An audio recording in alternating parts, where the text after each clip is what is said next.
Good morning and welcome to the analysts and bankers and all of the fund managers to the third quarter of 2023 results meeting. I'll be your MC for today. Thai Union has on display today our apple pie product. And we have two new products as well. We have some shrimp products for you to try out in the front of the hall for product tasting. And for today, the first half will be an announcement of our operating results. And then afterwards, we'll have a Q&A session.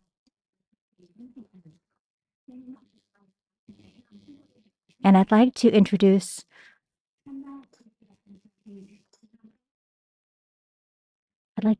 our executives. We have Mr. Tirupong Jansiri, our CEO, and Mr. Ludovic Garnier, our CFO, and also Ms. Latinan Wongwachiralanon, Head of Investor Relations. I'd like to ask Mr. Tirupong to begin the session for us. Hello, everyone. Today,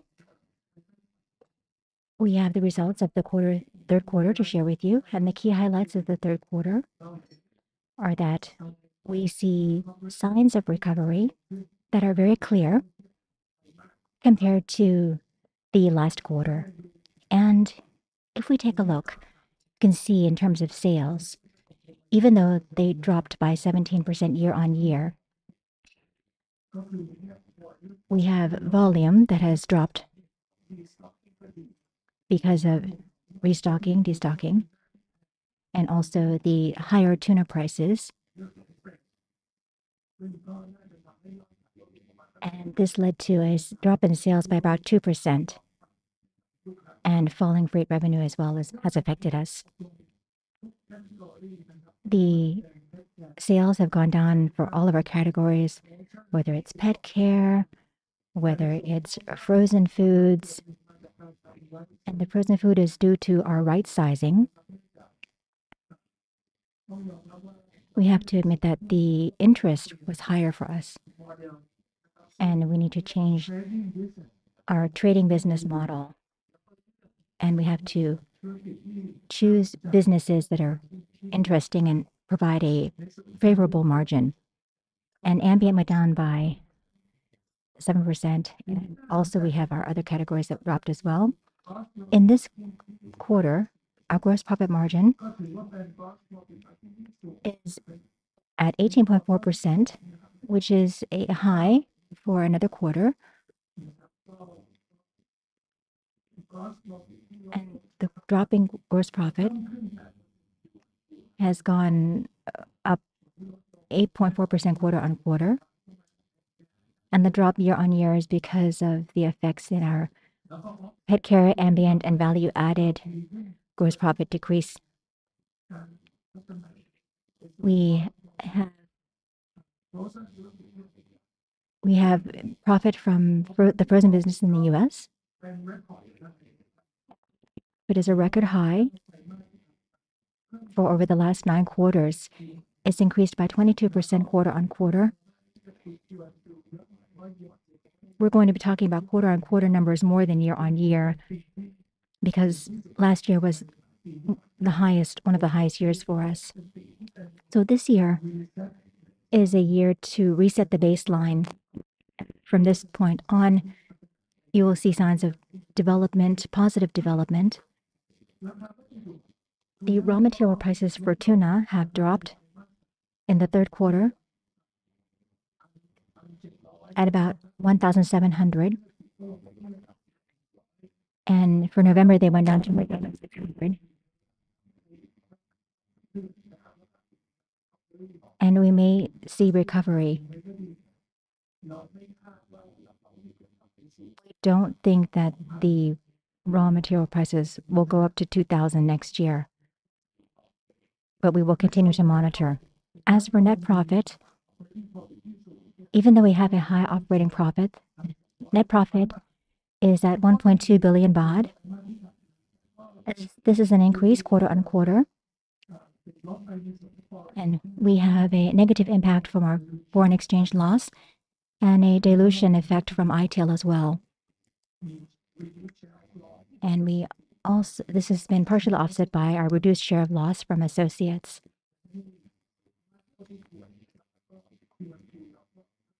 So quarter on quarter, we are seeing improvements in numbers. On this slide, we'd like you to see our net profit at 2.5 billion baht. We have the dilution from ITL at about 324 million baht. And we have the foreign exchange loss of 1 billion. We have the increasing interest. And on the next page, you can see for the 9 months, our sales went down by 13%, and our gross profit went down by 26%, and our operating profit went down by 15%. EBITDA went down by 20%, and net profit went down by 44%. Gross profit went down by 16%, that is, not 26.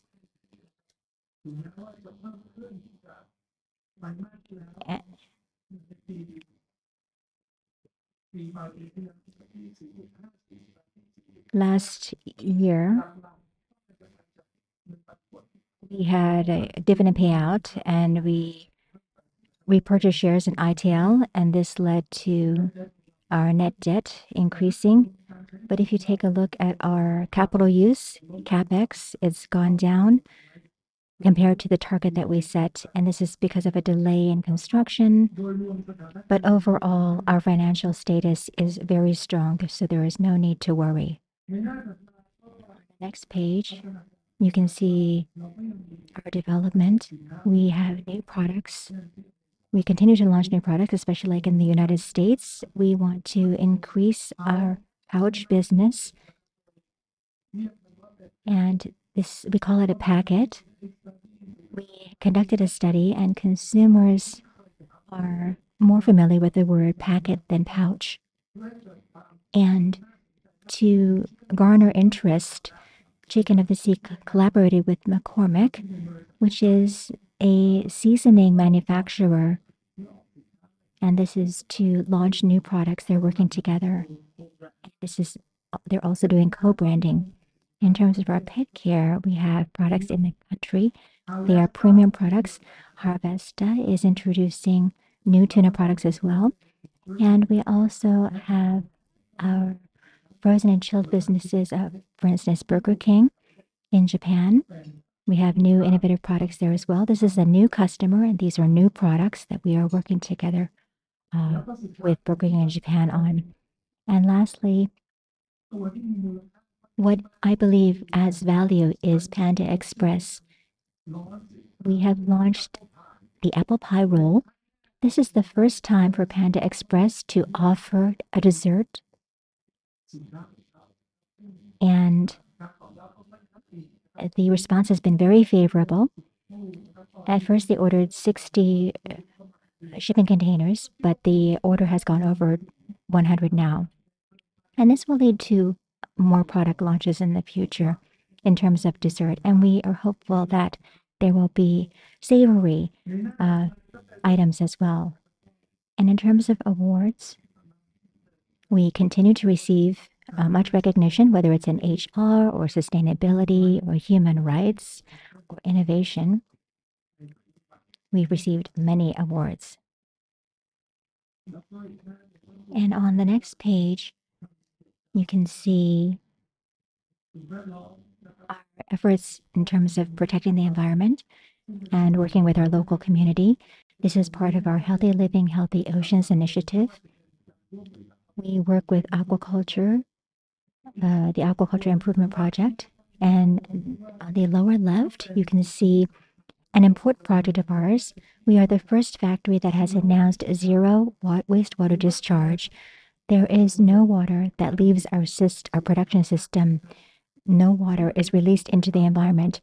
And this has been a challenge, but we have been successful at one of our factories already. And we have our 2025 goals to expand to our 5 main factories, whether it's Seychelles, Ghana, or in Thailand. In addition to this, we have been ranked first for seafood stewardship. This is for the third time. These are highlights. And on the next page, you can see we are confirming our decrease in paid-up capital. We wrote off unsold shares of around 117 million. And we have another set of around 200 million shares, and altogether this will be a decrease of 5%. And today we are looking at repurchasing shares, continuing to look at this. This is to lead to benefit for our shareholders, increased benefit for our shareholders. And I would now like to hand things over to Ludo to continue to explain on the financial details. Thank you, Kontirapong. I'm very happy to be with you this morning. I just want to give you the key takeaway of our operation and financials in Q3. I think for me, the key takeaway is really the recovery from our core business in Q3. Overall, we are very happy with the gross profit margin and the OP margin development in Q3. And we will explain to you business by business, where does it come from. You will see the key impact is coming from the frozen. So overall, you see the GP is improving by 8% quarter on quarter. We have a bit of more flexibility coming from the raw materials. You will see in the next slides, we will share the raw materials. We can see a bit of decrease. It's a bit quicker compared to expectations. So we have some good news to announce to you here. We have also started since last year a portfolio rationalization. Kontirapong mentioned in our frozen US business, you know that we are right-sizing the business, and it has some impact in our top line. It's our one of the key drivers for the top line shortfall. And also in Q2, we told you about the PPP, the profit protection measures we have been implemented around the whole group in order to protect the bottom line. And I think it delivers some impact in our GP margin and also OP margin. So we do achieve 18.4 gross profit margin. Okay, this is the second best ever performance for TU. And I think in the current context of inflation, of recession in Europe, and also in the US, I think this is a very strong performance. The frozen category is really the one which is recovering the most. If you remember, last year in 2022, especially in the US, we have been facing some challenges. Okay, at that time, we were having too much inventories. Okay, and the raw material prices were declining. Okay, so we have been we have been consuming all these inventories, and now we are back in a much better situation. So you will see the GP margin is recovering from 6%, which was record low last year in Q3 22, to almost 13% this quarter. And you will see that all the components from our frozen category, being our frozen business in the US, our frozen business in Thailand, our chill business in Europe, and our feed business, you will hear a bit more about TFM after, are doing well overall in Q3. Pet care is also recovering. This is very good news. You know that they've been facing some challenges in H1. They were not aligned with the expectation. We see the orders picking up, okay? And I'm sure many of you, maybe you have been attending ITEL analyst call, but we see some improvement happening in Q3, mostly in the top line, okay? Really improvement quarter on quarter. And we see also our large customers from the US getting back and ordering again, okay? So we hope that this is the end of the destocking effect that we have been talking about since the beginning of the year. We will have also in Q4 some new capacity. We mentioned to you we had few very large capex projects over the past few quarters, and these one will be commercialized. So we have the culinary one. We told you here we are consolidating 3 old factories that we were having in Thailand into one brand new one. So this one is being commercialized, okay? And the capacity increase will be almost 38%. Also, we mentioned in our ingredient business that we were commercializing our collagen factory on this one. And this is happening right now in October and in November. There are 2 lines in this new factory. The collagen one will be effective in Q4, and then the protein one will be commercialized at the beginning of 2024.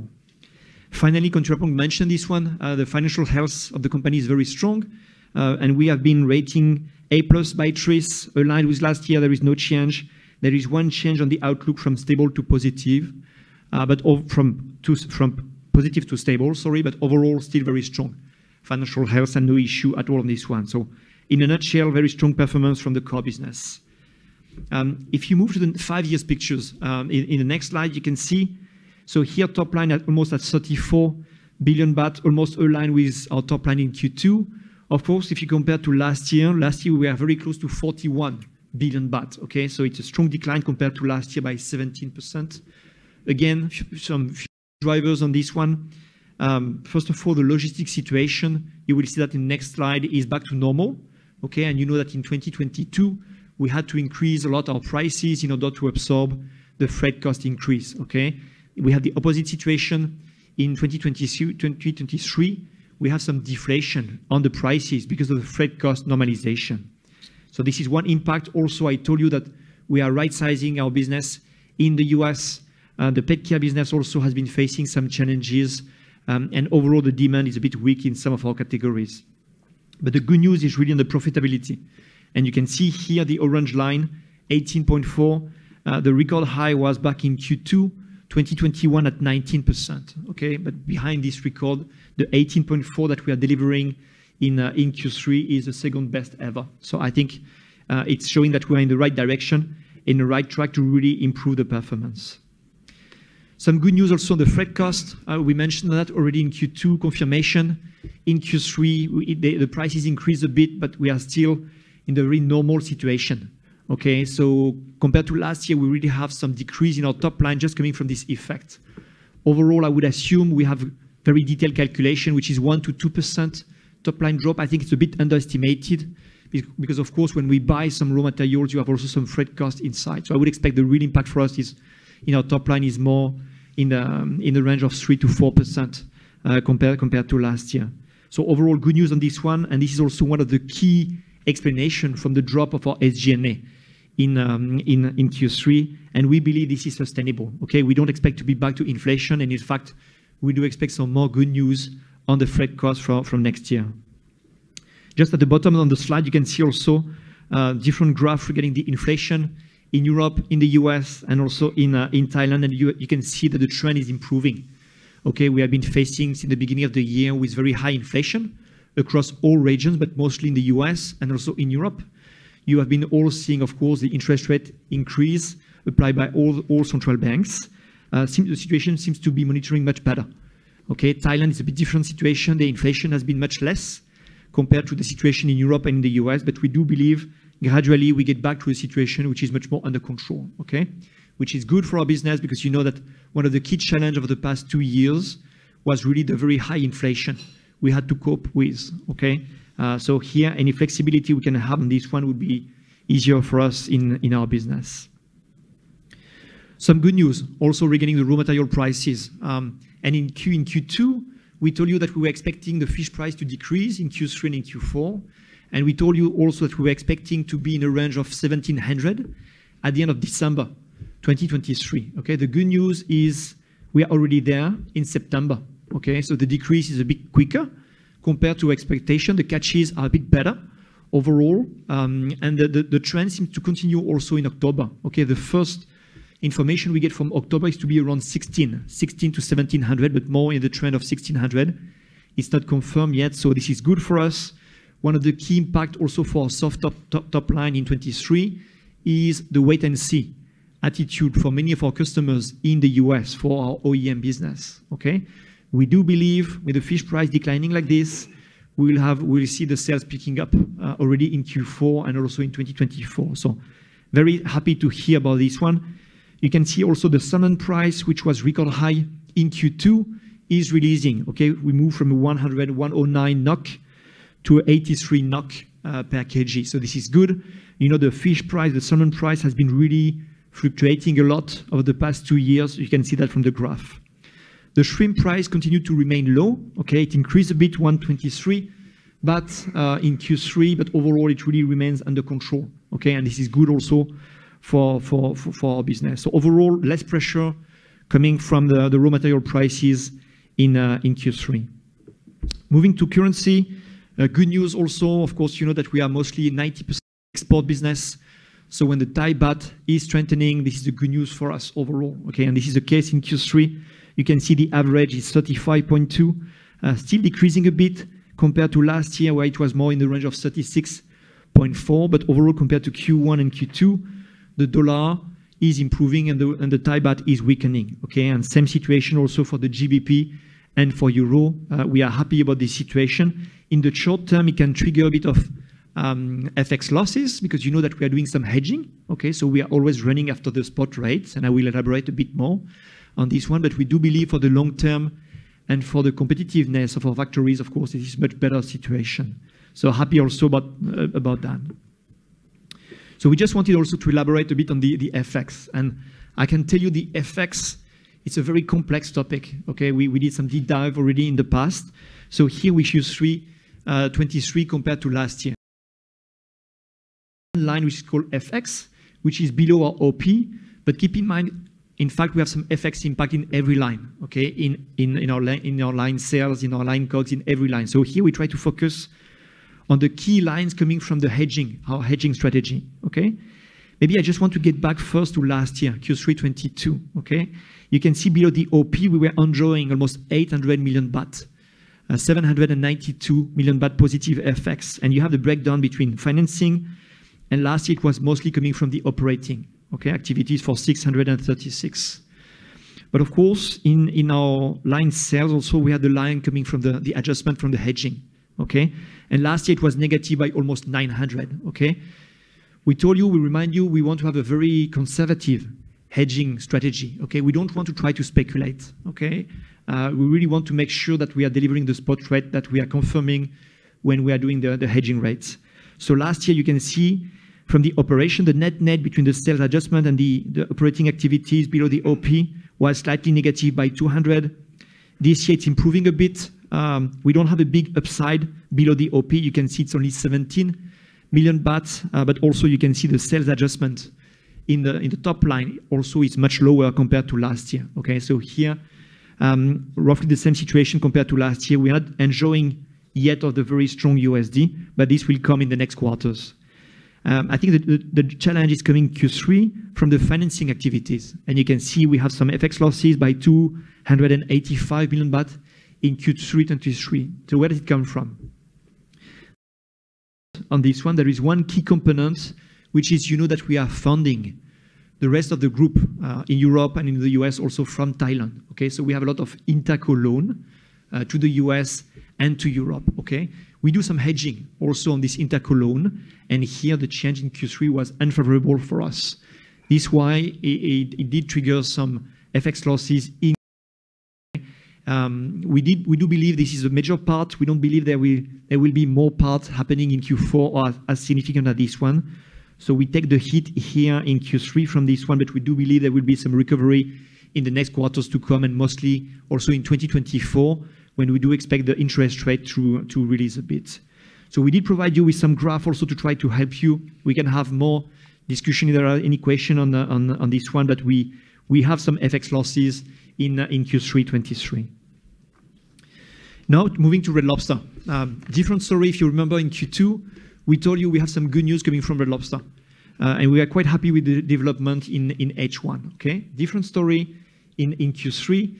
We are back to a challenging situation at Red Lobster. Okay, you know that from a seasonality point of view, Q3 and Q4 for Red Lobster, it's always a weak season. Okay, there is no surprise on this one, and we did provide our full year guidance at the end of Q2.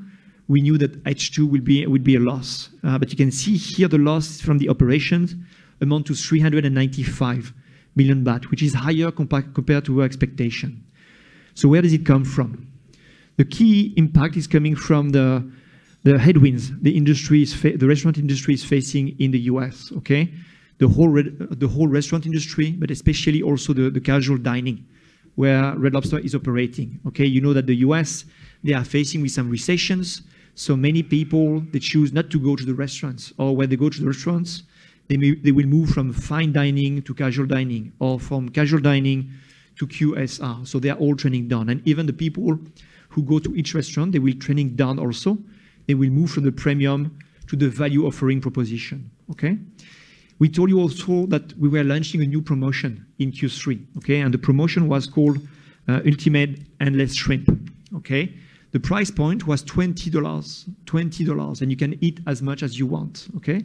For those who have been in the US recently, $20 was very cheap.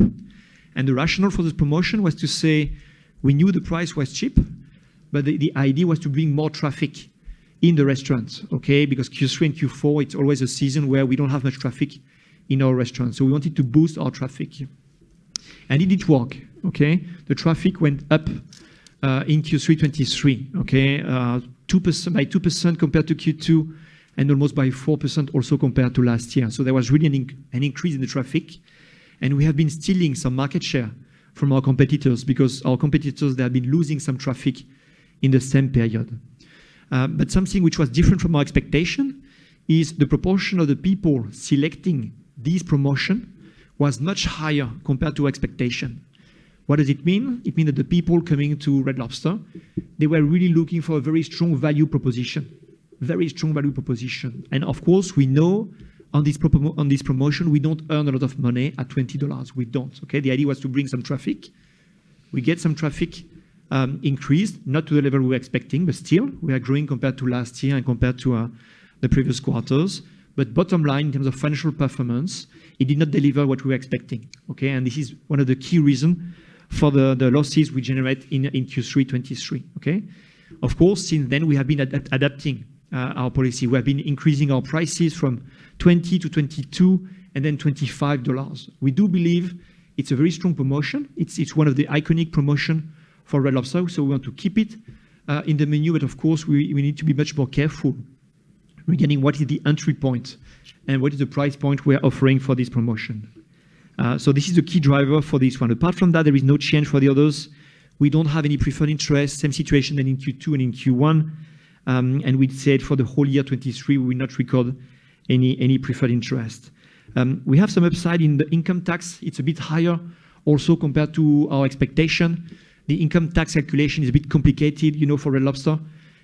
We have some fixed tax credit coming from the goodwill amortization we have in the US. So every quarter, we enjoy the same tax goodwill amortization. The amount is also flexible depending on the losses. And of course, the losses are kind of significant in Q3. So we have significant tax credit from this one. We have also some tax credit coming from the tips, also at Red Lobster, which is always a bit difficult to predict. And we are doing a tax consolidation, you know, with our frozen business and ambient business in the US. Last year, our frozen business was generating some losses. This year, we don't have any more losses coming from our ambient and frozen business. So we are able to recognize more tax credit coming from Red Lobster. So given this performance in Q4, so we adjust down our guidance for the whole year, okay? And if you remember, the initial guidance for Red Lobster for the full year was 600 million baht. Okay, we said we want to achieve half of the losses we delivered in 2022. And last year it was 1.2 billion baht, okay? In Q2, we told you the situation is improving, so we moved to 500. Of course, now we say in Q3 the performance is worse compared to expectation. So the full year guidance now is adjusted to 700 million baht, okay? So we are not happy with this one. However, if you take a step back compared to last year, it's still a huge improvement compared to last year. Yet, we are not happy with the operation. The cash situation, of course, and the covenant are under pressure at Red Lobster. You can understand that given the Q3 performance, this is under pressure. It's not the first time we had this situation. Already last year, we told you the cash situation, the covenant, they have been under pressure roughly at the same time. Keep in mind also that Red Lobster has been repaying a portion of the debt in August, okay, $25 million, okay? So they have a remaining debt which is around $230 million after this repayment. They had to perform this repayment because last year they were in a situation of excess cash flow. And this is why it triggers the debt repayment by $25 million. In terms of covenant, also at the end of August, Red Lobster missed their EBITDA covenant, okay? And there are different mechanisms which can apply in this situation. So we have been curing this EBITDA covenant at the end of Q2. So we have been providing a new loan by 2.8 or let's say $3 million to Red Lobster in October. So you don't see that yet in our September numbers, but you will see that in our Q4 numbers, okay? So this is one way for us to get rid of this shortfall. It was not a huge amount, 2.3. We're not happy with this one. But yet we decided that we want to continue to support the business. Few changes also we announced on the management. So we did appoint Horace as the CEO of the company. Horace has been working for Red Lobster for decades. He was a general counsel. We still have Paul Kenny, who is very strongly involved in the business. He is back in his role of chairman of the board. Okay, and he will focus, but he will still help us also on the operation. Given the performance also, we have appointed some advisors to help us. Okay, what are the strategies we want to elaborate for Red Lobster? And we have different options which are on the table. Okay, we are contemplating that. It's not new news, you know, that we are thinking about what do we do with Red Lobster over the next quarters and years. So here we do expect some development to happen in Q4.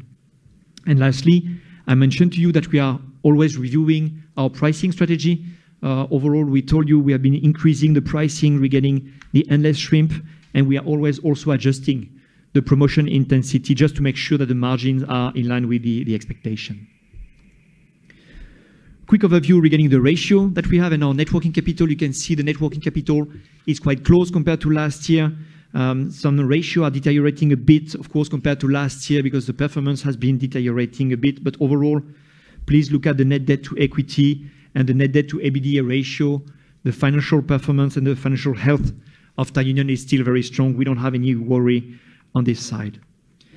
Next slide, we have a quick overview regarding the net debt development, and you can see on the left the free cash flow. We are quite happy with the free cash flow. In 2023, we have 4.5 billion baht. The EBITDA is not huge, of course, but overall the capex are really under control, and also the net working capital is really under control. Okay, so situation on the free cash flow is good, but we have been doing some financial activities over the 9 months. Okay, and namely, you can see we have been buying back some shares, some Thai Union shares, almost by 3 billion baht. We have been buying back also in Q2 some ITEL shares for 700 million baht. You can see also, of course, the impact from the dividend, also from the interest and the tax we pay. But the key drivers are really the share buyback program and the ITEL buyback program. You can see also that ITEL has been investing in long-term corporate bonds. So in Thailand, we exclude this one from the net debt definition. In Europe, that would be different. We will keep this one. So for me, it's a bit left pocket, right pocket.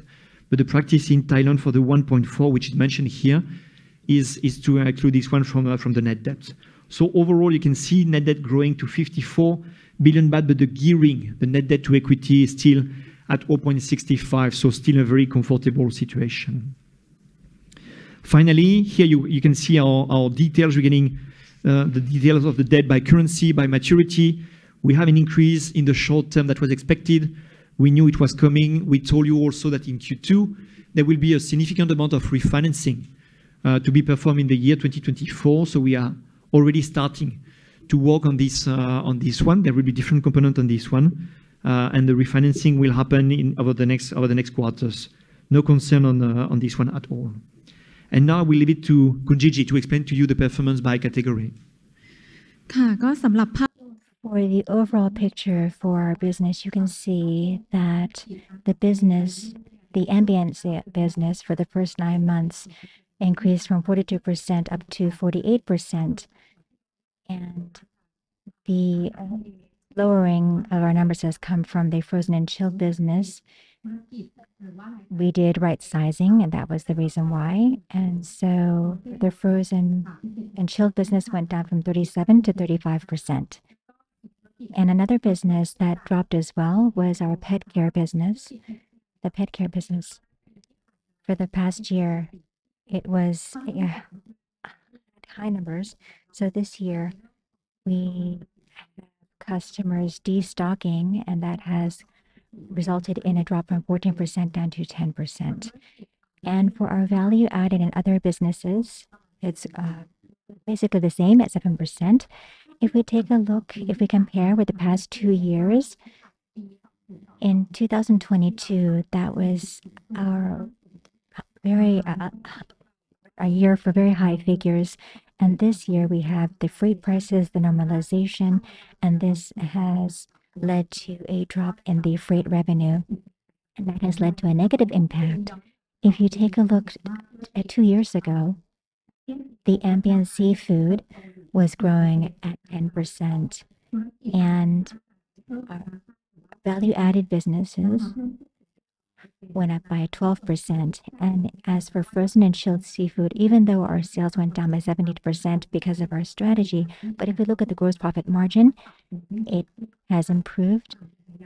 And this is a significant sign. It's back to double digits at 10%.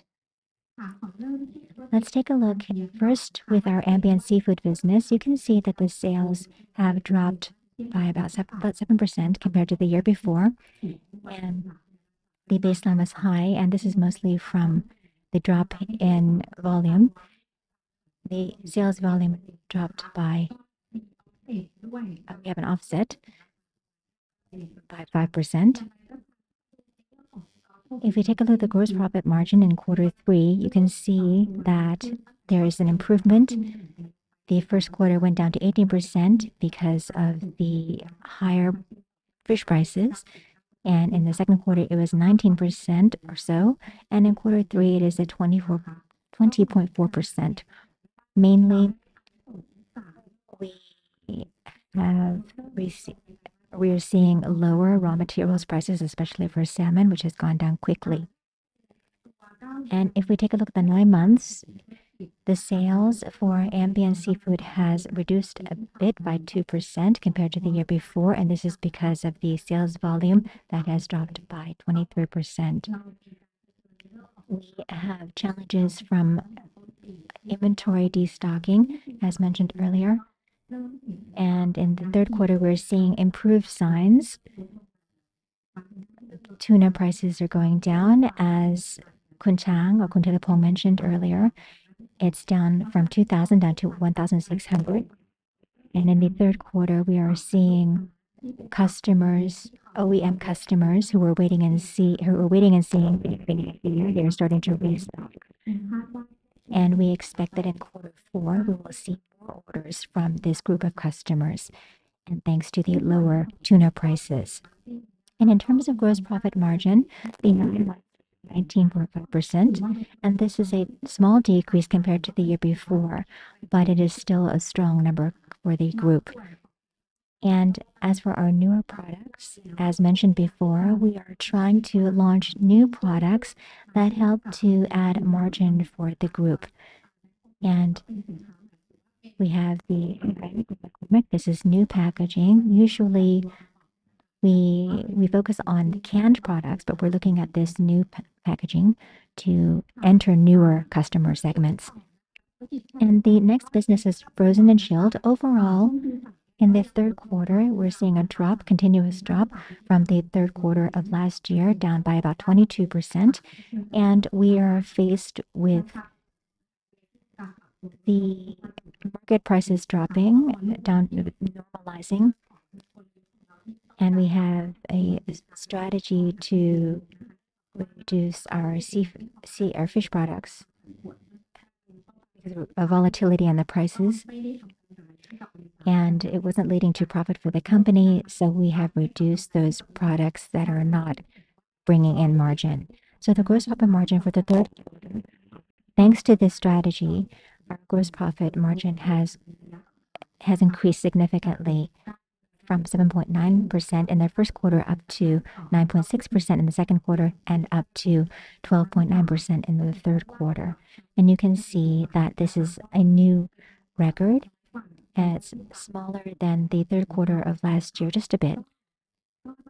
And you can, overall, thanks to the strategy for seafood products, our gross profit margin is in double-digit territory. And if we look at the sales for the 9 months of this year, for frozen and chilled has gone down by 18% because of the reasons that I mentioned. We have discontinued those products that are not bringing in margin. For instance, we have shrimp, some SKUs. Our overall gross profit margin for the 9 months has improved and is in double-digit territory, namely at 10%. And Thai Union is producing NPD new NPDs, new products, and we're giving importance to improving production efficiency to improve cost as well. And for our feed business, we continue to be profitable in the third quarter, and you will get to hear about this in the next session. And normally for the fourth quarter, it is a high season for the frozen business. And so we have great news when it comes to the products. If you take a look at our investment costs for shrimp, the prices are starting to increase from the third quarter. This is mostly due to demand, improved demand. And in the fourth quarter, we expect to see continuous improvement. And for our pet care business, it's gone down because of the reasons mentioned before, because of of our customers destocking. And in the third quarter, we also had the highest numbers at 6.2 billion. And we have a negative product mix. And we have premium products that numbers are dropping, but we want you to take a look at the sales for the third quarter compared to the second quarter. You can see a recovery, a clear recovery, up to 19% from the second quarter. And we have customers returning with pre-orders, especially from the US and Europe. And in the fourth quarter, we expect to see a continuity in this. And our gross profit margin has gone down compared to the year before because of the high baseline and also because of the investment costs that have increased and the product mix. The premium products have dropped. This has led to our gross profit margin not being that nice of a number, but the number right now is 19.4%, which is still favorable. The 9 months of sales for pet care gross profit margin has gone down to 19.2%. Sales is at 26.3%. For our pet care business, they have a goal for the year at sales of a drop of 26 to 27%. And for pet care, we continue to pursue co-creation using our brands for marketing and launching new products to meet the demand of customers and also to increase our distribution channels. For instance, we have CJ Express, TikTok, Mr. DIY, and Big C. We also have the new pet food factory, which is in its trial run right now. And we expect that in next year, in the second quarter, we will be able to commercialize that. And the last category is our value added and others business. Even though the sales has dropped a bit from the year before, it's dropped a bit. We have the packaging business as well. If you take a look at Q on Q, you can see that there's a recovery. We have growth of 19.4% quarter on quarter for sales. And we have increased better selling prices. And we're seeing recovery across all categories in demand.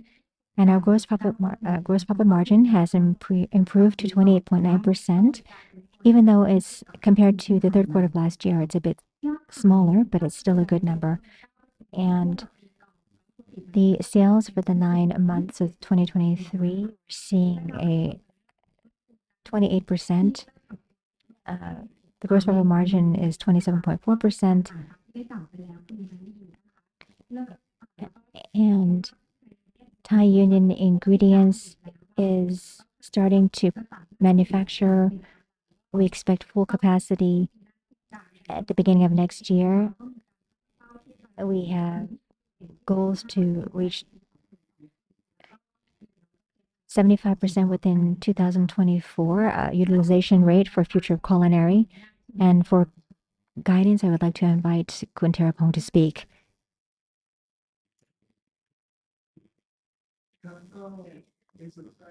For our guidance, have adjusted our year-on-year top line to -10% to -12% from -5% to -6%. And our gross profit margin is at 16.5% to 17.5%. SG&A, we are confident that we can continue to maintain this at 11% to 12%. And for our effective interest rate, we expect it to increase about 0.5% to 1%. CapEx, we have decreased this number to 5 to 5.5, down from 5.5 to 6 billion Thai baht. And as for our dividend payout, it's the same. Mainly or mostly for the third quarter, we are seeing recovery that is quite distinct. And in the fourth quarter, we are confident that in terms of profit, income, we will see growth, and it will be a good quarter, especially thanks to the overall raw material costs, which are on a downward trend. We're looking at 1,600, and we expect it to go even lower than that up until the beginning of next year, and this is a good sign. And as mentioned earlier, this year, this is a new baseline for us after we faced the destocking situation and the inflation, high raw material costs, significantly lower volume. From this moment on, especially next year, I believe that we will be cautiously optimistic. We have an outlook that is good, and our core business, our ambient seafood business, is still very strong. I don't see any impact. We're waiting for the material prices, and we believe that the market will see higher volume, and our production capacity is ready, and we've expanded that. That means that we have lower costs, and that will improve our margin for our ambient seafood business. As for the frozen business, this year is where we will end our right-sizing strategy in the U.S., so we believe that we will return to a lean and strong position, and we're ready to continue forward next year. As for pet care, I'm sure you already listened to ITL, and today we have a goal to continue to grow in that business to the years ahead. And as for the feed business, this is a year for restructuring of the business, and I believe that next year it will re-strengthen. So overall, I am quite pleased, and I believe that next year will be a good year for Thai Union. Thank you. If you have any questions, we welcome you to ask them now.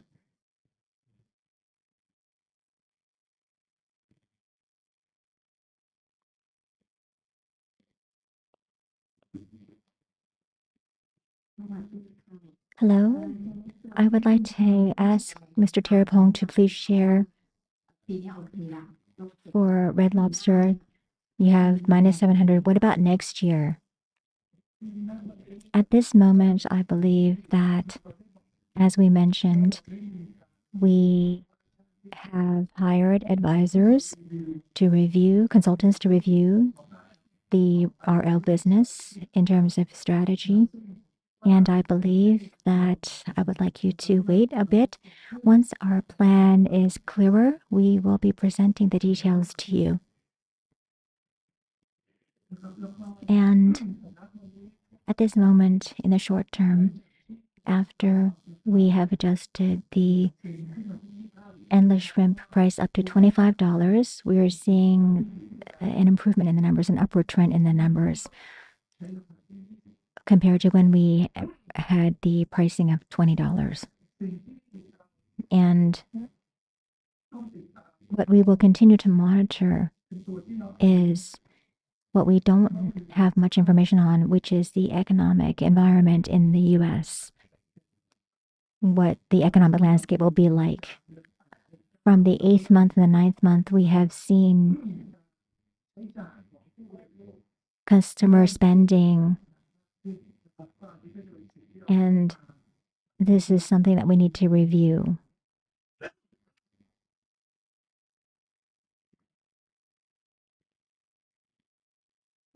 And are there any other questions from anyone here in the conference hall?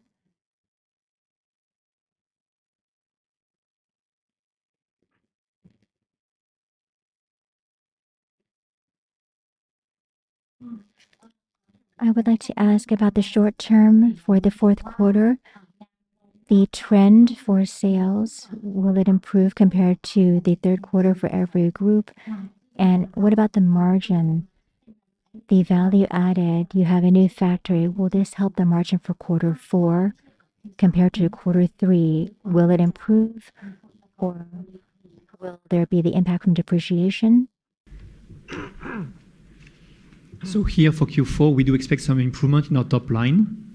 We do expect Q4 to be the strongest quarter in terms of top line compared in the whole year 2023. We do expect to still decline compared to last year, but in a much more reasonable way compared to what we've been delivering in Q3. Okay, so this is for the top line. I think we'll have some good news because especially on the raw material prices.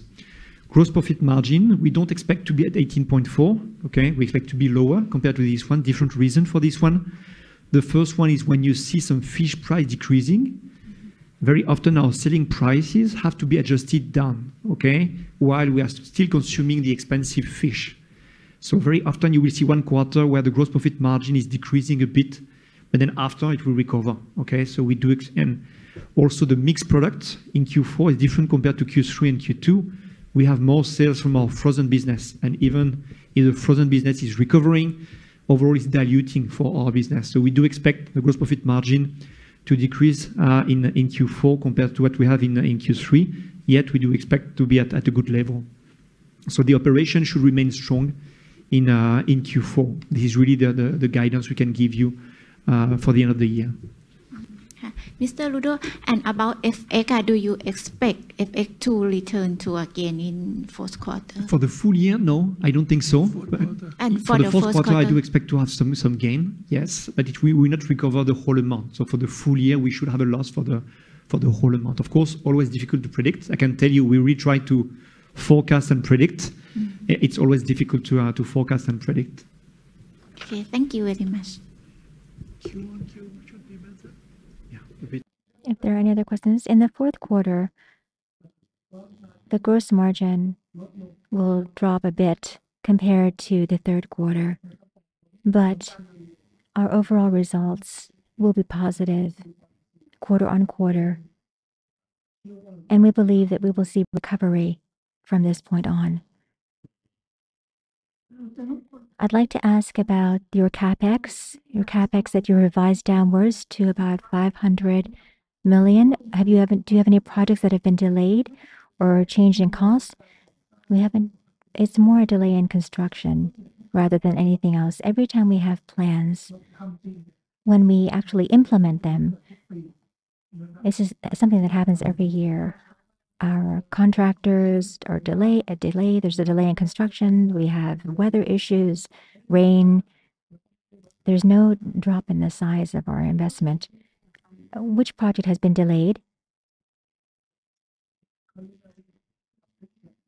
The culinary and pet care projects have been delayed. I think the big projects have a bit of delay. This is normal. Okay, the culinary and pet care extension also. Overall, we are seeing for the very large project we have a few months delay. Okay, nothing to worry about. We are commercializing right now. And I'd like to ask about 2024 in general. Roughly, your sales will grow compared to this year. But if we take a look in terms of volume and pricing, what is your outlook? For volume, it should increase, and the raw material prices should, on average, come down. That's our outlook. What about the raw material prices? It's going to go down. That means your selling prices will go down as well? Yes. And the gross margin should improve, right? Because of the utilization rate. So what about your SG&A? What should the normal level be for SG&A? I think on the SG&A, we want to reinvest next year a bit, especially in the marketing support.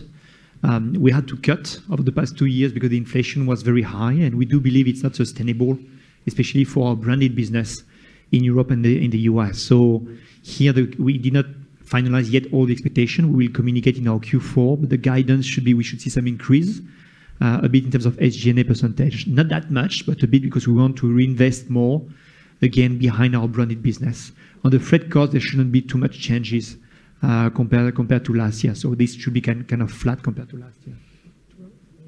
Yeah, I think something around 12 plus, 12. I would say should be our long term. Remain at 12, cannot be 11.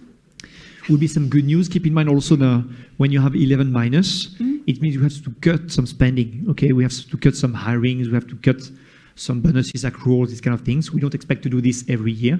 At one stage, we want to give more ease also to the business. Sometimes the SG&A is lower. It doesn't mean that's good. I believe that if the SG&A, if we expect it to increase next year, that is to cater to our growth. What we want to do is to reinvest in our brand, whether it's in the US or England or France. I believe that we want to see sustainable growth. And if business returns to a normal form, we would like to reinvest in this area. This year is a lower year because we're facing abnormal circumstances. We have profit protection. Do we travel or not? Do we increase our human resources or not? Or should we wait till next year? And so lower numbers doesn't mean a good thing. So next year should be an appropriate number. And I'd like to ask you about your balance sheet and all for next year. Will it be this level or will it improve? CapEx. For the balance sheet, you mean? No. CapEx next year. On the CapEx, we do expect some decrease. Again, it's not finalized. Keep in mind that over the past 2 years, we had some very large projects. Okay, we have some new factories in Thailand, the new culinary factory, the new pet care factory, the new cold store in Ghana. For the next few years, we don't have such a large project. Okay, so we are finalizing the numbers. Again, we will release the guidance in our Q4 communication, but overall, we are targeting some drop compared to the current level that you see here. How large will be the drop? We need to finalize a bit better, but we expect to see some decrease overall for 24. Kun Rudo, about Red Lobster, regarding to your promotion, do you satisfy with the customer guest count? I think the guest count, we were expecting more upside. We did see some upside, but again, it happened in a quarter where the whole industry was facing some challenges. And I think if we have not done this promotion, the traffic would have gone down. Of course, we're not happy with the result bottom line. Okay, why? Again, because the preference was very strong for the customers visiting us. Okay, and that was completely unexpected, very different from all the numbers we have seen before. And it clearly showed that the people in the US, they are looking for value proposition, really looking for that. And they go to restaurant A, B, or C just because of that. Okay, and I think we have been underestimating this one. This is why we had to adjust also our prices. Honestly, if you go to the US, now you don't get anything for $20. So $20 was low. So we have been adjusting this one to 22 and now it's $25. I think $25 for such a promotion, it's much better for us. And here we can also earn some money also at this level, okay? Keep in mind also that we are pushing some other promotions. So depending on the year, we are doing different promotion campaign, okay? So we will move to some other promotion campaign. When the $25 price effective? It's already effective. But this the fourth quarter is a low season period. So do you expect that the customer will decline because of the price and also the seasonality? We do expect a bit of the decrease. That's correct. But we don't expect that much coming from this one. We do believe that with the other proposition also we can attract some traffic still in the restaurants. Q3 and Q4 are always low season. That will not change, okay?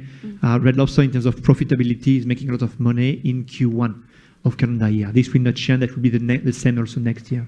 So if you look at the full year guidance, we plan for a loss in Q4, which is kind of comparable compared to what we did last year. Okay, very close to what we did last year, but still improving compared to what we achieved in Q3.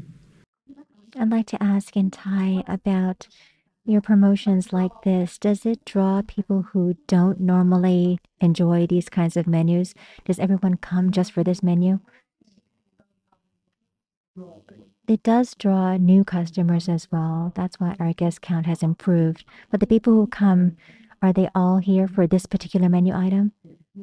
And yes, this is something that has happened. With this campaign, we were expecting an increase of 20% in customer traffic, but the actual number was up to 40%.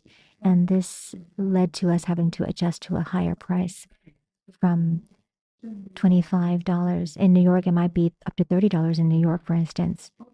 You have to understand that this promotion is a promotion that Red Lobster has never done before.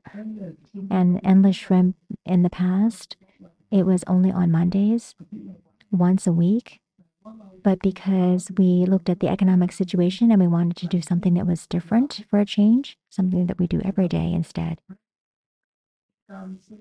So the preference, we're not sure. We wanted to see an improvement of 20%, but in reality, because of the economy, the preference went up to 40%. And so we had to readjust prices upwards. And I'd like to ask about your new consultant who has come in to review your business. Do they have a solution? And can they implement a new solution? And how long will that take? It won't take long. They take about 2 months. Starting from, so if you implement in January, so this is like a promotion that is just buying you time, is that right? The promotion you have? Well, it's not buying us time, it's a promotion that they have on a regular basis. And the consultants are in to help with set continuous plans. And the consultants are helping with their front office and back office, yes, especially in terms of operation. So we're happy with the marketing campaign that you have right now. Yes, but it's not only the only campaign that we have. We have to have continuous campaigns. We cannot just rely on one campaign. We have to create variety, and there might be new promotions to add on to this promotion. Are there any other questions? I'd like to, yes?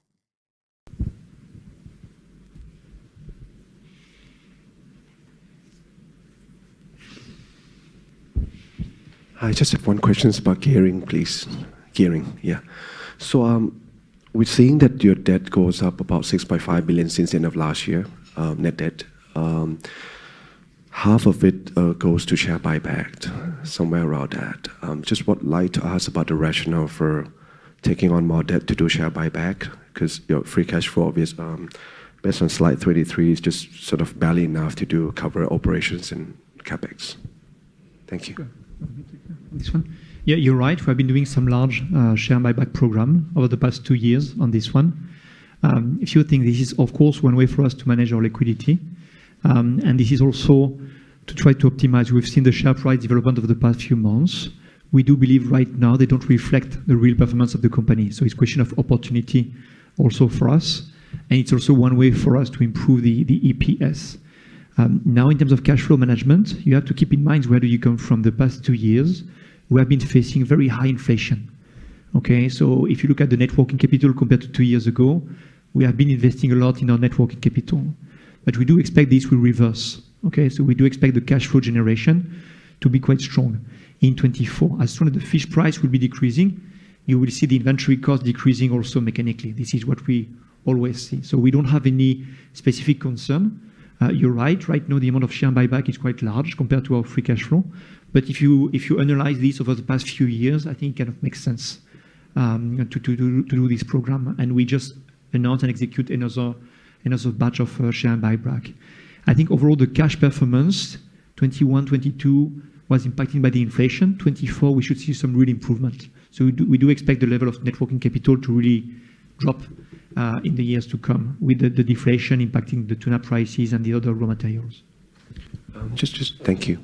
Just one extended question on your answer just now, please. When you say that you think that the level of share prices at this point doesn't reflect the value of the company, can you share with us any internal calculations or anything in mind? What do you think is fair, or what do you think is undervalued? Well, PE below 10 times, is it fair? Number one. Dividend yield 5%. So that's how we see it. We are not listing the company for 10 times P multiple. So if we don't see the right value, we are willing to buy back the share. And we have debt capacity to do that. You can see that our net debt to equity is 0.65, and we will continue to do that if we don't get the right value. What is the right value, Khun Thiraphong? It should be more than this. Okay, I cannot 13, tell you. 14? Of course, if 15. 15? Yeah, 15 would be the right value, right? 15 would be the right values. Yeah. I think you are the one to tell us. Huh? When you look at the consensus from the analysts, it's much higher. This is why we rely on you guys, and we said the share price should be higher. No, but I'm curious about Khun Thiraphong view, and then maybe Mr. view as well. Yeah, 15 times. Yes, So analyst target price should be 50% higher than now. I do hope so. That's what we list for. Okay, that makes our job easier then. Yeah. Thank you. Okay. มีคำถามเพิ่มเติมจากห้องประชุมไหมคะ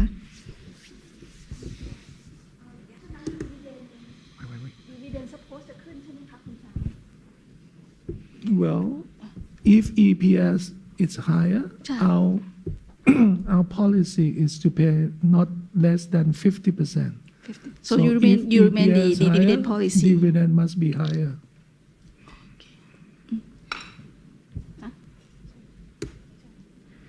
Okay, let's move to I'd like to ask about the frozen seafood business.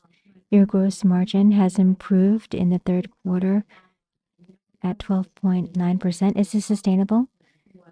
And your strategy, you are still trying to reduce those businesses that are not leading to margin. I'd like to know about your targets that you set before. You had targets before of going down from 800 to 900 million US dollars down to hope 600 or so million US dollars. And how far have you gone in this progress? Right now, we have achieved our target already. And the main cause for our gross margin improving is because of our right sizing strategy over there. It took us 6 quarters to right size the business from $1 billion downwards, and we have cleaned up our inventory in the past periods as well. And after this, the business in the US will be righter, and we will be able to focus better. And as for our frozen business in Thailand, it is already strong. We are focusing on value-added items. The market is quite stable. Thank you. And I'd like to ask another question about Red Lobster. The performance for each quarter is good and might be soft, alternation between these two. The auditors, have they mentioned this in terms of performance? No, there has been no mention. Thank you. Are there any other questions from the conference hall?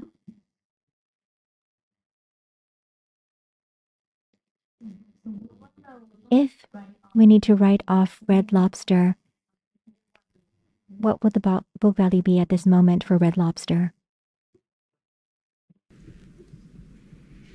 I think at this stage it's a bit too early to speculate. I think Khun Thiraphong mentioned that we're exploring different strategies on Red Lobster. So depending on the output of this one, there could be different impact on this. So we don't want to speculate on that. Depending on the options we choose, there may be some impact in the value of our assets. That's correct. So I think you will see more. You will hear more in Q4. We have not finalized any decision. Again, we let the advisors work on this one. No, see the different strategies. They ask about what's the value. The value right now in our books, we have something close to 20 billion baht total exposure, total, okay, if you include common shares and preferred shares. Initially, the initial investment at Red Lobster was $575 million back in 2016, okay? Now, if you look in our balance sheet, you can see quite clearly we have something like 20 billion baht, a bit less, 19 maybe. Yeah, to be precise, 19 billion. 19 billion. So half of it is equity and half of it is preferred shares. No, we have a majority of preferred shares. I would say we have 1/5, which is common shares, and the rest is preferred shares. Okay, so 80% preferred shares, 20% for the common shares.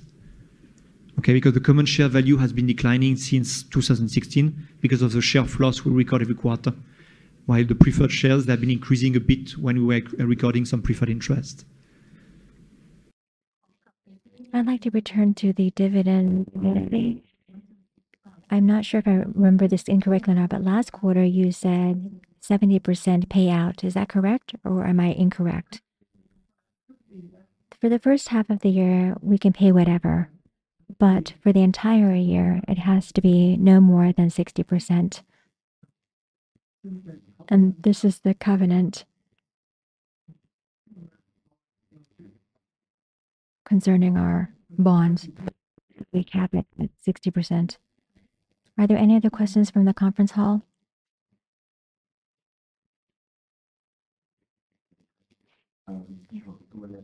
For Red Lobster, your other income from preferred shares right now, you forecast at 0 for the entire year.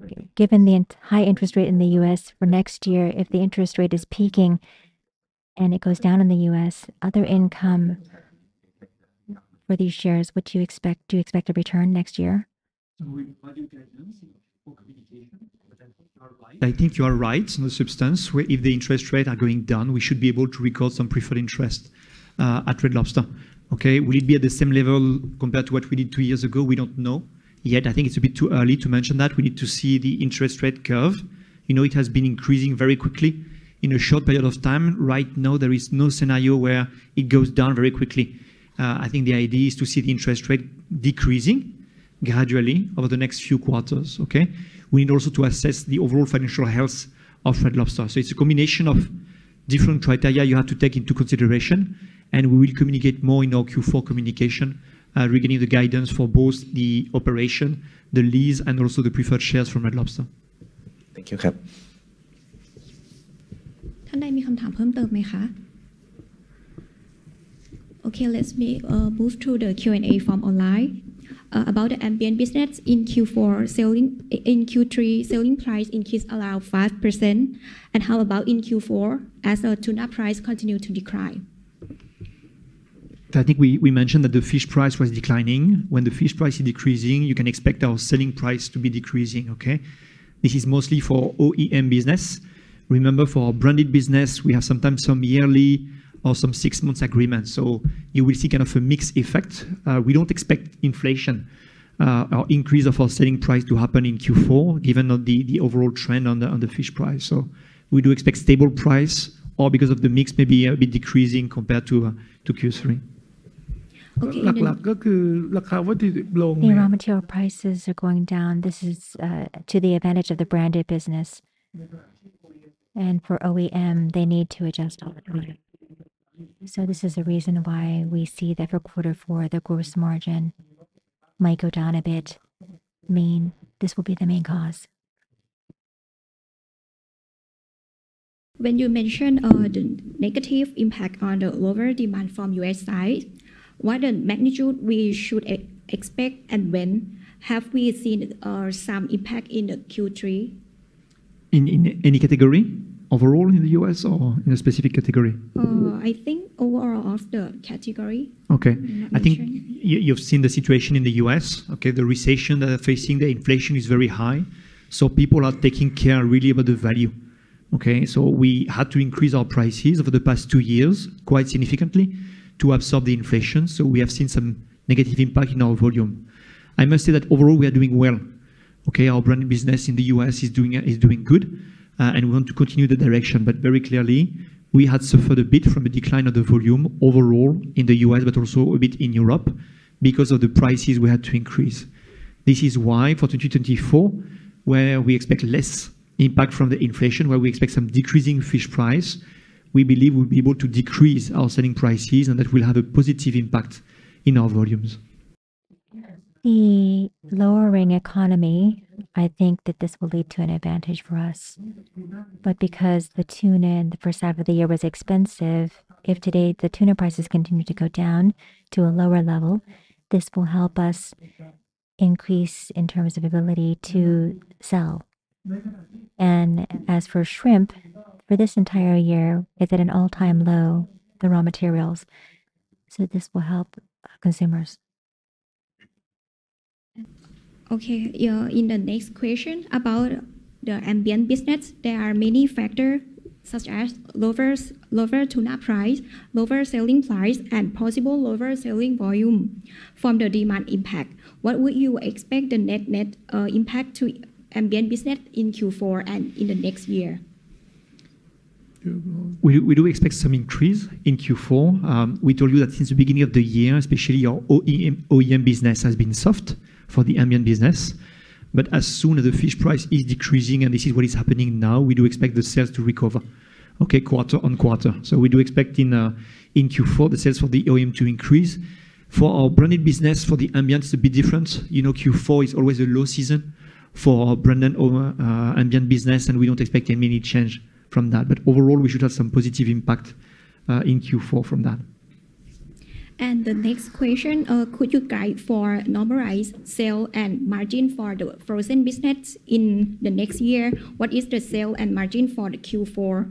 Can we use 12% in gross profit margin in the new base?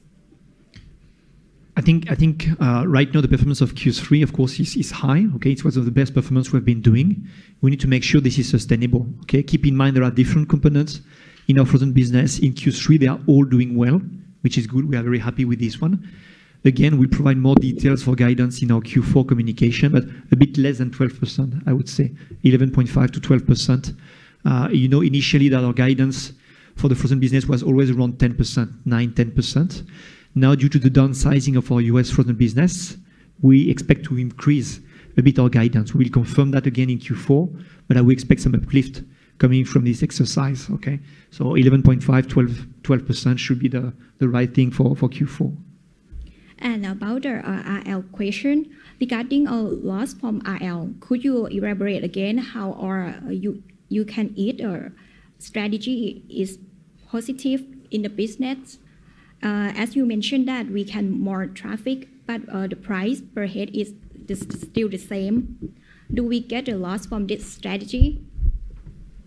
So clearly in Q3, you could see from the numbers, we get some losses when we are selling at $20, and this is why we had to react strongly. Okay, so there are two work streams, I would say, at Red Lobster. One, which is managing the situation in the short term. Okay, we are really monitoring very closely the situation in order to improve the operation and the efficiency and the marketing also at Red Lobster. Okay, this is a constant focus. We have some people from Thai Union helping at Red Lobster.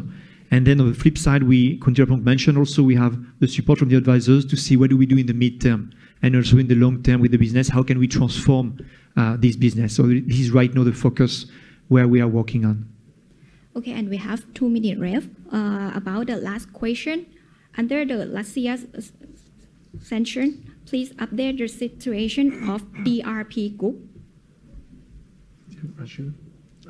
No. Which group are we talking about? Russia. DPR. DRP. DPR. No, I don't think so.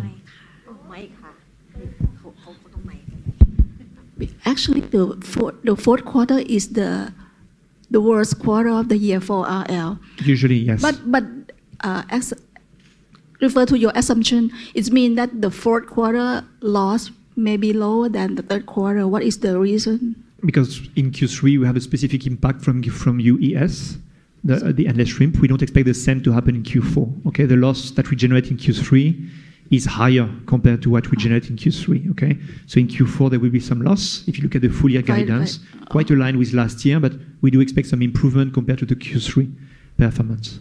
Oh, okay.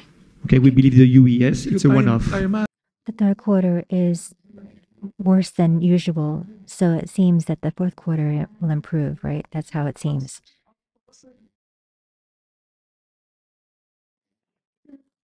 A second ago, you said that in the fourth quarter, the gross margin for frozen would be about 11.5% to 12%. But if it normalizes, then how much should it be for your new strategy? As Ludo mentioned, it used to be 9 to 10%, right? And right now it's at about 12%. We believe that it's going to improve, but we are taking a look just to be certain. If you want the numbers right now, then it should be 10 plus. That should be about right. Close to 11%, I would say, somewhere around there. And we will provide guidance in our next meeting. But what we can see an improvement in, the main reason is because of the improvement in the US picture. As you know, the US is a trading business and the trading margin is low, so it causes a dilution in terms of our frozen business, making it look lower. But the frozen business is improving and the overall picture will get better. And one more question about the frozen business that a second ago you said right sizing. You've done it for 6 quarters. We're just seeing the sales, they're smaller for the past 3 quarters. But you've done this for 6 quarters, right? So that means that in the second, third, and fourth quarters of last year, you were doing right sizing already? Yes. We need to tell you that actually, when I said 6 quarters, I was talking about loss for 6 quarters because that loss, it took us time to strategize on how to move forward. And we had lost about 2 quarters of time due to the right sizing, and we have gradually lowered. When you right size or you leave a category altogether that you're not interested in, it takes time to lower the stock, to get rid of the stock, and to not buy new stock. So it takes much time. What about the fourth quarter? Are you still right sizing? Yeah, I think if you compare to last year, of course, we are still dropping because compared to last year, we are right sizing. Do we right size further? No. I think we are where we want to be. Some topics like the lobster, we say we want to exit from the lobster in the US. We will sell still a bit of lobster next year because we have some commitments, sometimes with some customers that we cannot stop. So we will still have a bit of impact of the right sizing next year, but it will be very small in terms of total impact. So how long we gonna see the sales at 14,000 again? I think already in 2024, you will see the sales picking up. Okay, so there will be a net impact. Remember that when we talk about the frozen US business, it's one component of our frozen business, but we have also a frozen business in Thailand. We have our chill business in France. We have our feed business, and we do expect all these 3 to grow also and to be able to offset the impact from the downsizing in the US. Okay, in 23, the downsizing effect in the US was washing all the rest. Okay, we don't expect the same to happen again in 24. Thank you. Okay, in the last question, could you please update the situation of the business after last year? In Russia, very simply, business is it's recovering. It's on a positive trend. The problem with Russia is because of the situation today, from being unable to import products from anywhere, they are not allowed to import from Europe, and Thailand has also blocked. So Russia is standing alone, is using raw materials or products domestically or from China at times. And therefore, the overall business is good, but the synergy that we were hoping for is not meeting our expectations because of the regulations that are resulting from the war in that area. And the size of the business is so small, so it's not that significant for us in terms of our overall numbers. And because we have run out of time today, Thai Union would like to thank you, and we apologize for in the beginning when there were technical difficulties making it difficult to provide proper interpretation. Thank you for joining us today.